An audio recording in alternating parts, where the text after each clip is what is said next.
लालची सेठ और होशियार किसान का बेटा नैरेटर, धीमी और प्रभावशाली। महाराष्ट्र के रे भरे खेतों बीच एक खूबसूरत गांव था सूरजपुर। गांव के लोग बहुत मेहनती किसान थे। वे दिन रात खेतों में मेहनत करते और अपने परिवार का पेट पालते थे। लेकिन उसी गांव में एक बहुत चालाक और लालची आदमी भी रहता था। उसका नाम था सेठ धनराज। सेठ धनराज गरीब किसानों को मीठी बातों में साकर अपनी जमीन पर खेती करवाता और बाद में चालाकी से उनकी मेहनत की सारी फसल खुद ले जाता था। एक दिन सेठ अपने नौकर गोपाल के साथ, देखो गोपाल, इन किसानों को देखो, दिन रात मेहनत करते हैं, आखिर में फायदा किसका होता है? आपका सेठ जी। पूरे सूरजपुर में आपकी चलती है। बिल्कुल, जमीन मेरी, नियम मेरे, फसल मेरे। इतने में वहाँ एक गरीब किसान आया। उसका नाम था सुमित। वह बहुत परेशान लग रहा था।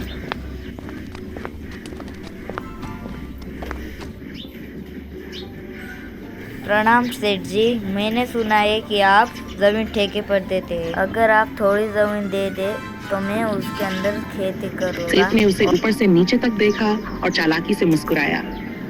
जमीन तो दे दूंगा, लेकिन मेरी एक शर्त होगी। जो भी शर्त है सेठ जी, वो मुझे मंजूर है। 6 महीने बाद जो भी फसल होगी उसमें आधा हिस्सा मेरा, आधा तुम्हारा। बेचारा सुमित मजबूर था। उसने तुरंत हाँ कर दी। भगवान का लाख लाख शुक्र है जो सेठ जी ने मुझे थोड़ी ज़मीन दे दी। अभी मैं इसके अंदर खूब मेहनत करके मेरी फसल उगा और दिन रात एक कर दूंगा। अगले ही दिन से सुमित खेत में काम करने लगा। सुबह सूरज निकलने से पहले वह खेत पहुंच जाता और रात होने तक मेहनत करता। कई महीनों की कड़ी मेहनत के बाद खेतों में गेहूं की सुनहरी फसल लहलहाने लगी। एक दिन सुमित खुशी खुशी बोला, भगवान, इस साल मेरे खेत में फसल बहुत अच्छी हुई है। लगता है अभी मेरे घर में भी खुशी आएगी। लेकिन उसकी ये खुशी ज्यादा देर नहीं टिक पाई। फसल की खबर सुनते ही सेठ धनराज खेत पर पहुंच गया। सेठ धनराज, अरे सुमित, इस बार फसल अच्छी हुई है, चलो जल्दी से मेरा हिस्सा निकालो। जी सेठ जी, जैसे आपने कहा था, आधा मेरा आधा आपका। लेकिन सेठ ने चालाकी से लगभग सारी फसल अपने लोगों से उठवा ली और सुमित के लिए बस 2-3 बोरी छोड़ दी।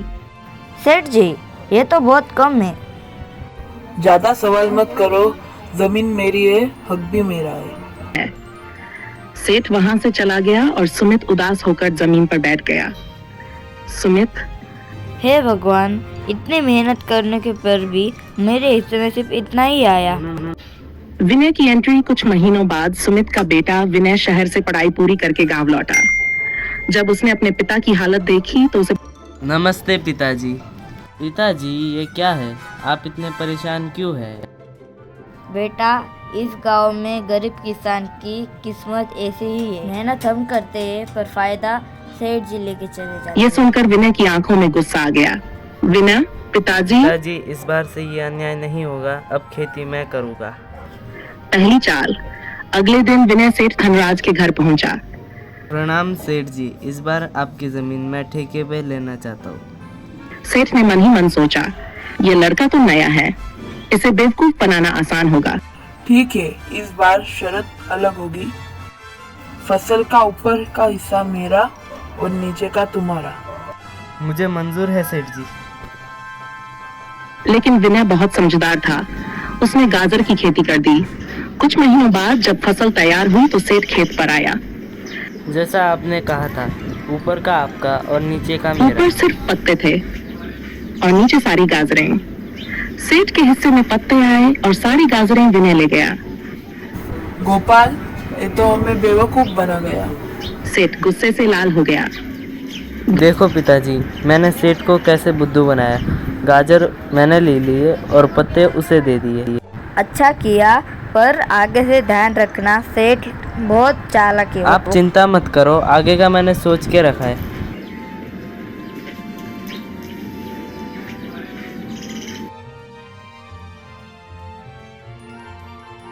नमस्ते सेठ जी, मुझे एक और बार आपकी जमीन ठेके पे चाहिए। दूसरी चाल। कुछ दिनों बाद बोला धनराज, इस बार नीचे का हिस्सा मेरा और ऊपर का तुम्हारा।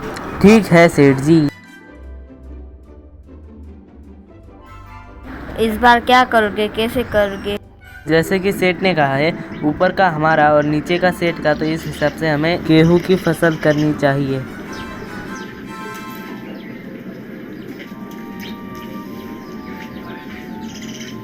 इस बार विनय ने गेहूं की खेती कर दी।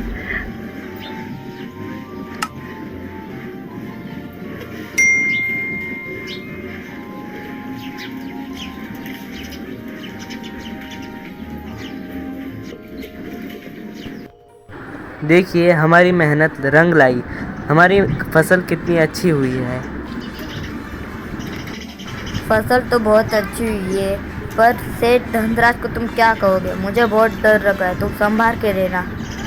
मुझे पता चल गया है कि सेठ धनराज को उसकी गलती का एहसास कैसे करवाना है और गांव वालों को कैसे न्याय दिलवाना है। कटाई के समय ऊपर गेहूं के दाने थे और नीचे सिर्फ जड़ें।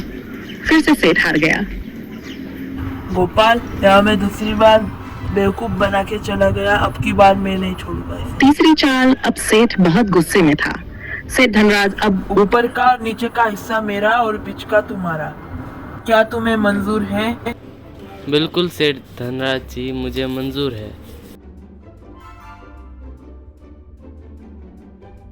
अब मुझे पता चल गया है कि सेठ धनराज को उसकी गलती की सज़ा कैसे करवानी है और इस बार मैं केले उगाऊंगा। इस बार विनय ने केले की खेती कर दी। ऊपर पत्ते, नीचे जड़ और बीच में केले। विनय बेटा, ये पेड़ों को मेरे को देख के लग रहा है कि ऊपर का मेरा और नीचे का भी मेरा है और बीच का तुम्हारा। जैसे मैं पहले गांव वालों को धोखा देता था, ऐसे ही एक धोखा मेरे को भी मिला है। मुझे मेरी गलती का एहसास हो गया है। कोई बात नहीं सेठ जी, आपको अब आपकी गलती का एहसास हो गया, यही मेरे लिए काफ़ी है। आपका हिस्सा मैं आपको ज़रूर दूंगा। अब सेठ को अपनी गलती समझ आ गई। विनय बेटा, आज तुमने मेरी आंखें खोल दी। मैंने हमेशा किसानों के साथ अन्याय किया है। किसान दिन रात मेहनत करता है, उनकी मेहनत का फल ही छीन लिया जाए तो ये बहुत बड़ा अन्याय है। सेठ ने सिर झुका लिया। आज से मैं किसी किसान के साथ धोखा नहीं करूंगा। उसने गांव के सभी किसानों की जमीन और पैसे वापस कर दिए। उस दिन के बाद सूरजपुर गांव में खुशहाली लौट आई और लोगों को समझ आ गया कि मेहनत के साथ अगर बुद्धि भी हो तो सबसे बड़ा लालची भी हार जाता है। अगर ये कहानी आपके दिल को छू गई हो तो एक छोटा सा लाइक जरूर कर दीजिए, क्योंकि आपका एक लाइक हमें और भी ऐसी कहानियां बनाने की ताकत देता है। इस वीडियो को अपने दोस्तों और परिवार के साथ शेयर करें ताकि वो भी इस कहानी का हिस्सा बन सके। और अगर आप चाहते हैं कि ऐसी ही दिल को छू लेने वाली, मजेदार और सीख देने वाली कहानियां आपको रोज मिलती रहें, तो अभी हमारे चैनल को सब्सक्राइब करें और साथ में बेल आइकन को जरूर दबाएं। मिलते हैं अगली एक नई और शानदार कहानी के साथ। तब तक के लिए अपना ख्याल रखें।